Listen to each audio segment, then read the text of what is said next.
आपलं लगीन होईल का ग? त्याला पहिला शेवट सांगतोय, त्याचं परत मागणं फिरला की नाही तो सोडणार नाही त्याला. तू तुडूसा आम्ही काय मांजरीचं दूध पिलोय?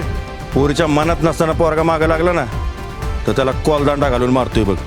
पण पोरीच्या आणि पोराच्या मनात आहे, आणि पोरगा पोरीला घरी घेऊन आला ना तर ह्या याला मी माझ्या पोराच्या संग आहे. आयुष्यात त्यो नाही तर दुसरं कोण नाही. काय बी झालं ना तर माझा पोरगा आहे आणि मी बाप आहे त्याचा. आपल्या लेकरांना जगातली सगळी सुख मिळावी असंच वाटतं आपल्या आईबापाला. काय चुकलं आमचा? अगं तुझ्या पाया उभा राहशील म्हणून तुला शिकवली, बाहेर कॉलेजात घातली, हे शिकलीस काय तू? तू निवडलेला पोरगा उंडगा आहे, दारुडा आहे, करायचं नाही ती सगळी कामं करताय. लक्षात ठेव, भविष्यात त्याचं काय होणार नाही त्याच्याबरोबर तुम्ही डबऱ्यात जाणार. अरे कुठला बाप तुझ्यासारख्या उंडक्या पोराला त्याची पोरगी देईल? आणि तुझं आई बा म्हणून कोणच्या तोंडानं तुमची पोरगी द्या असं आम्ही म्हणायचं?